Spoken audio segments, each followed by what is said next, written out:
Hey babies, it's joynavon and welcome back to my channel, or welcome to my channel if you're new. So today I wanted to share with you guys a quick tutorial on how I did my knotless box braids or boho braids that I've been sharing with you guys over on my Instagram. So I'm using this hair from Janet Collection. This is their Expression 3-time braiding hair and it is in the color 350. I got about 4.5 packs of this, or I used about 4.5 packs of this. I got 5 packs and I used, like I said, 4.5 of that. And this is what the braiding hair looks like in itself. If you can, I would highly suggest getting like pre-stretched hair or pre-separated, or both if you can, if you have that option. I will try and see if I can find like an online option for this hair to link in the description box for you guys. But this is how it comes, and I'm literally going to cut this in half and use individual strands of this hair. So I'm kind of irritated because I filmed like my setup that I had like one of those like hair racks where I put separate individual strands of hair on each section, like separated already. And I don't know what happened to that clip. It's gone somehow, but yeah, so that's what I did. And you're going to watch me braid here. So another thing that I would highly recommend is actually sectioning or parting your hair off first, like if you can. If you have seen any of my other like protective style videos, you guys have seen me do that before. I think especially in my kinky twist tutorial, I showed you guys how I like parted my hair off in the back and in the front and like separated the boxes beforehand, just because it helps you save time. It's like a lot faster of a process to do your hair if you do that first. If you like set that aside, you know, a day or so before, when you're like prepping your hair and getting your hair ready, it would definitely make this go by a lot faster. I did this over the course of, I don't even know, I want to say like 3 days. The first 2 days was predominantly me just braiding my hair, and then I ran out of hair and I had to go get another pack of hair. So that happened, you know, later on like a day 3. So just take your time with this process. Obviously, these braids are really, really small, so you are going to need time to set aside. I know you guys like to tell me all the time that I'm like super patient with doing my hair, but I don't mind it. I feel like either you're gonna have to pay someone hundreds of dollars to do your hair like this, or you can go spend $50 or $60 on, you know, a few packs of hair and do it yourself. So it's all up to your preference. If you feel like you can do this yourself, then I would highly recommend just setting aside a few days to do it yourself. But also, if you guys saw my last knotless braids tutorial, I showed you in full, or kind of like more close up, on how I do knotless braids. So I will link that down below in the description box and also above in the cards. Just so you could see a more like in-depth, like I said, version of how I do knotless braids. But starting off, you just want to section off your hair or part your box how you want to, and then grab 3 sections of your hair and start braiding your natural hair first. That's like the first step. And then as you're braiding your hair down, you just want to add a few strands of hair in to your braid. And you want to do that for like every, I want to say you'll braid your hair down maybe like 4 or 5 times, and then add another few strands of hair and braid it into your hair, if that makes sense. So like I said, if you saw my last video, then you're going to know exactly what I'm talking about. It's the same exact process. It's just that these braids are a lot smaller and a lot longer than those.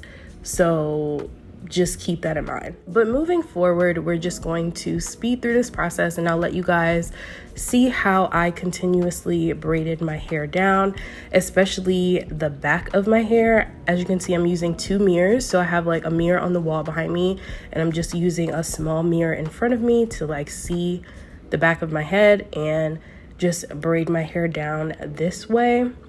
Also, if you have like problems parting your hair or sectioning your hair off, I would highly recommend you getting someone to help you with the back of your head or the crown of your head. I definitely had my mom help me part out like the rows in the back, which my hair did not come out like, you know, completely perfect or like completely professional looking, I guess, by your standards.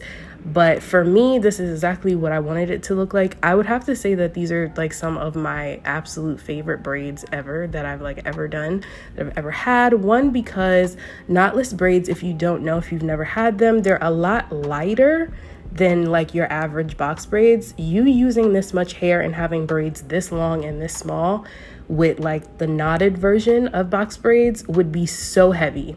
But since you're braiding a lot of your natural hair and just adding hair in or feeding hair in, it's just a lot lighter, and expression hair is not even heavy. So yeah, all in all, these are some of my favorite braids, and they absolutely did come out really, really nice. I've gotten so many compliments on my hair like this already, just like going out. Like, people are always telling me that they love my hair. Obviously, like I said, I've been sharing this with you guys over on my Instagram, and you guys have been absolutely loving these braids and dying for this video. So I'm trying my best to make sure that I'm giving you the tea on how I did them. So moving forward, we're just going to continue to braid the rest of the back of my head, and then I'm going to show you guys how I did my crown.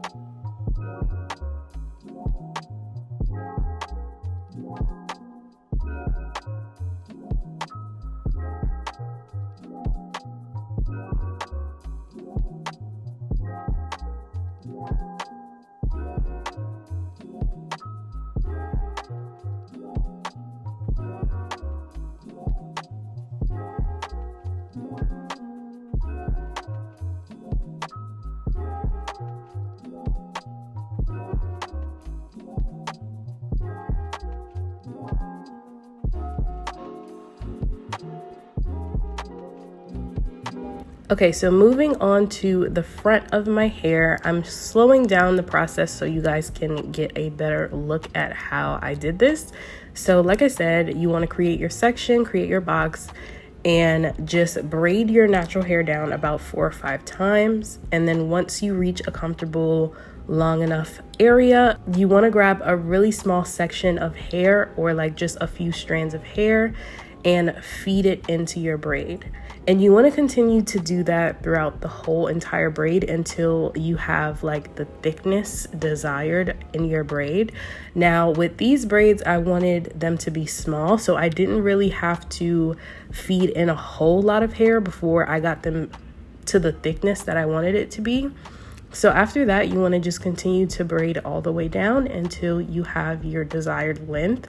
And I did not braid my hair down all the way till like all the hair was gone. I stopped just, I don't want to say halfway, but I stopped to leave hair left because we are going to curl the ends of our hair later. So moving on to another braid, you can see that I'm doing this once again. So I braided down my hair. I'm going to go ahead and add in a section of hair and then start braiding that down. And then once I get down about 4 or 5 times, I'm going to add another section of hair. After I add my section, I'm just continuing the braid down, and I'm going to continue to do the same thing for the rest of my hair.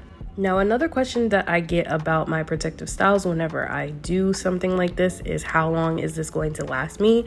So these braids in itself, I plan on keeping them for at least about like 6 weeks.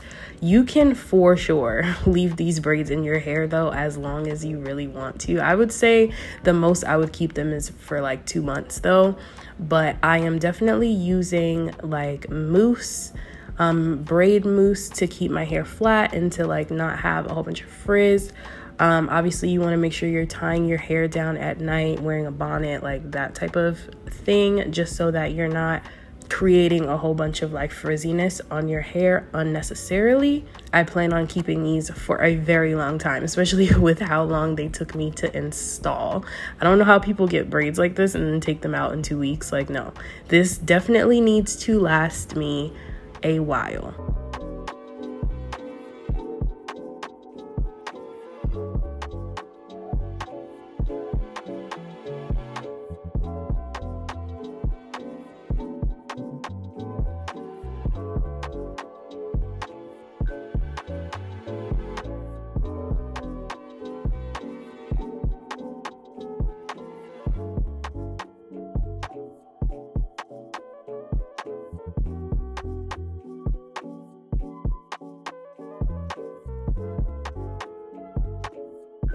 Okay, so moving on, as you can see, all of my hair is done now, and we're going to just curl the ends. So this hair is really, really long. As you can see, it goes all the way past my butt. Like, it's knee length, predominantly knee length. So now what I'm going to do is take about 4 sections of my hair and create like its own braid just towards the bottom, towards the end. So traditionally, if you've ever had box braids, at this point you would dip them. So for me, obviously I could dip them just like this and just have straight ends, but since I want them to be curly, I have to braid them first. You can also use like rollers at the end of your braids if you want to do that, but I didn't want to do that. Braiding it is just fine enough for me. It's going to give basically the same effect. So that's what I wanted to do. I did not dip my hair on camera though, just for safety, just because it's boiling hot water and I didn't want to do all of that. But after you dip it and unravel your braids, this is what it's going to look like. You're going to have these nice, really, really curly, wavy ends. It's giving the boho braids vibes. You can also like add little curly pieces into your braids by crocheting them in too for more of a like distressed boho vibe. But yeah, guys, that is the end of the video. That is the look. I love these braids. Like I said, please let me know what you think. Let me know if you would try these on yourself. Please make sure you like this video if it was helpful for you. Make sure you subscribe to my channel. Follow me on Instagram at joynavon. Leave a comment down below. And until then, I will just see you guys in my next video. Bye.